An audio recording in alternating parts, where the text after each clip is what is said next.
Photo எடுக்கிறதுக்காகவே ஒரு பியூட்டிஃபுல்லான spot ஒன்று இருக்குது அப்படின்னு சொன்னால் அவங்களால நம்ப முடியுதா? எஸ், இந்த ஸ்பாட் எங்கே இருக்குது அப்படின்னு பார்த்தீங்கன்னா ஏலகிரியில் தான் இருக்குது. நீங்கள் வந்து உங்கள் ஃப்ரெண்ட்ஸ் ஃபேமிலியோட போகிறீங்க அப்படின்னா இது சூப்பரான பிளேஸ். அந்த இடத்தோட பிளேயர் என்ன அப்படின்னா ஏஆர் தங்கக்கோட்டை அப்படின்னு சொல்லுவாங்க. ஸோ உள்ளே போகிறப்ப ஒரு என்ட்ரி டிக்கெட் வாங்கிட்டு நீங்கள் போயிட்டீங்கன்னா அங்கே வந்து ஏகப்பட்ட பில்டிங்ஸ்லேருந்து எல்லாமே சூப்பராக இருக்கும். எஸ்பெஷலி எனக்கு ரொம்ப ஃபேவரட்டாக இருந்தது வந்து பார்த்தீங்கன்னா அந்த செட்டிநாடு பில்டிங்ஸாக இருக்கட்டும் சரி, அண்ட் இந்த செஸ் தீமில் இருக்கிற இந்த ஒயிட் ராயல் பில்டிங்ஸும் சரி அவ்வளோ சூப்பராக இருந்தது. அண்ட் முக்கியமாக என்னென்னா நீங்கள் அந்த ஏஆர் தங்கக்கோட்டைக்குள்ளே போன உடனே பார்த்தீங்கன்னா இந்த ஒயிட் ராயல் பில்டிங்குள்ளே தாண்டிங்கன்னா ஒரு லேக் மாதிரி ஒரு சூப்பராக அமைச்சிருக்காங்க. ஸோ நீங்கள் அதுக்குள்ளே வந்து ஃபேமிலியாக போட்டிங் எல்லாமே போகலாம். ஸோ நாங்களும் ட்ரை பண்ணியிருந்தோம்.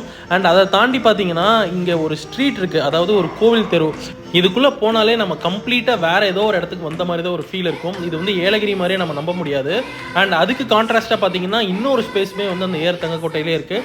அண்ட் இதில் இருந்த பில்டிங்ஸும் சரி அதோட கன்ஸ்ட்ரக்ஷனும் சரி ரொம்பவே பிரமிக்க வைக்க மாதிரி இருந்தது. நீங்கள் கண்டிப்பாக உங்கள் ஃபேமிலி ஃப்ரெண்ட்ஸோடு போனீங்க அப்படின்னா நல்லாவே என்ஜாய் பண்ணலாம். அண்ட் இந்த வீட்டில் எதில் வேணால் நீங்கள் ஸ்டே பண்ணலாம், அக்கார்டிங் டு த டாரிஃப் பொறுத்து தான்.